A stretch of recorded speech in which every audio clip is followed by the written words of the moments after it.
سحر عامر کے ساتھ خوش آمدید کہتے ہیں۔ یوم الفرقان کا ذکر ہے، مفتی حنیف قریشی صاحب کچھ بیان فرمانا چاہتے ہیں۔ ڈاکٹر صاحب میں نے دو ہی باتیں بس محبت کی ہم عرض کر رہے ہیں جی کہ اگر میں دعوت دوں گا تمام اہل ایمان کو جی کہ اپنے عمل، عقیدے اور جذبہ ایمانی کو مضبوط کرنے کے لیے تمام لوگ صحیح جو روایات ہیں ان کے مطابق آپ واقع بدر کو ضرور پڑھیں۔ ایک تو حضرت سیدنا عثمان غنی رضی اللہ تعالیٰ عنہ بدر میں گئے نہیں تو بدری ہیں، سب نے لسٹ میں نام لکھا ہے۔ اس کا مطلب ہے کہ نبی کی یہ پاور ہے، وہ جسے چاہے شامل کر دے، جسے چاہے نکال دے۔ تو یہ جو اعتراض ہوتا ہے کہ بھائی آل بیت میں صرف ایک داماد ہی کیوں، ان کے لیے ہے کہ کیونکہ چادر کے نیچے اللہ کے رسول نے اسی داماد کو بلایا تھا جس کا نام ہے مولا علی۔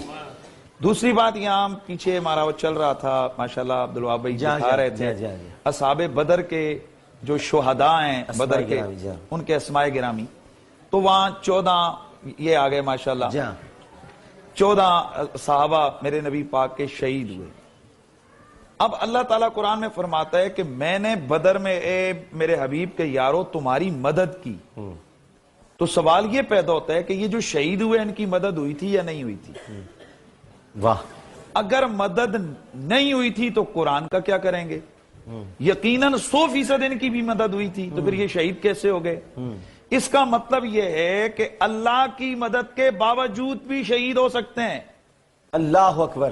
تو جو لوگ یہ ایک بناتے ہیں ایک ضابطہ کہ اگر نبی کی مدد ہو، علی کی مدد ہو، فلاں کی مدد ہو تو پھر فلاں شہید کیوں ہو جائے، نبی کی مدد ہو تو نواسہ کیوں شہید ہو جائے، علی کی مدد ہو تو یہ کیوں ہو جائے، ان کی خدمت میں گزارش ہے۔ اس کا مطلب یہ ہے کہ کرم اور مدد ہونے کے باوجود بھی شہادتیں مل جائیں۔ بہت اچھا، بڑی خوبصورت بات کی، بڑی خوبصورت، بڑا مسئلہ حل کر دیا آپ نے۔ اور تیسری بات یہ کہ میرے نبی مکرم نے ایک دن پہلے یعنی رات کو فرمایا تھا فَوَعْدَا يَدَوْ، صحیح حدیث صحاح کی روایت ہے، فَوَعْدَا يَدَوْ قَالَ ہاؤنا ہاؤنا ہاؤنا، جیسے آپ نے آغاز میں فرمایا قَالَ فَمَا مَاتَ أَحَدٌ عَنْ مَوْضِعِ يَدِ رسول اللہ، حضور نے فرمایا کل فلاں یہاں مرے گا، فلاں یہاں مرے گا، اور یہ حدیث صحیح ہے، صحیح حدیث، اس کی سند کے اوپر بالکل کوئی اعتراض نہیں، متفقون علیہ حدیث ہے۔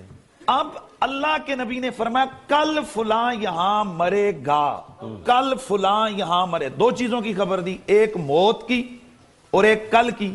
تو یہ جو نعرہ لگایا جاتا ہے کہ کل کیا ہوگا کوئی نہیں جانتا، کون کہاں مرے گا کوئی نہیں جانتا، کون کب مرے گا کون نہیں جانتا، تو ہم سوال پوچھتے ہیں کہ یہ جو اللہ کے رسول نے نام لے کے فرمایا کل فلاں یہاں مرے گا، کل کبھی بتایا، کون کہاں مرے گا کبھی بتایا، کب مرے گا کبھی بتایا، اس کا مطلب ہے کہ یہ مغیبات خمسہ میں سے جو 3 چیزیں تھیں جن کا بہت زیادہ آیت پڑھی جاتی ہے کہ کل کا پتہ نہیں کون کہاں مرے گا، اللہ کے رسول نے بتا دیا کہ جب رب اپنے حبیب کو بتا دے تو اس کی نگاہ سے نہ اولین کی کوئی چیز پوشیدہ ہوتی ہے نہ آخرین کی کوئی چیز پوشیدہ ہوتی ہے۔ جب اللہ اپنے نبی کو بتا دے، واقع یہ ہے بنیاد۔ جی جی، اور ہمارا بالکل 100% عقیدہ یہ کہ اللہ کے نبی کے پاس جو کچھ ہے وہ اللہ کا عطا کردہ اور اللہ کا دیا بغیر ہوا اس کے ہے۔ تو بات ہی نہیں ہے نا کہ اللہ تعالیٰ نہ کرے تو پھر تو کسی کو بھی کچھ نہیں ملتا، اور حضور کی تمام تر طاقت اور تمام تر پاور بلا شبہ اللہ تعالیٰ ہی کی عطا کردہ ہے،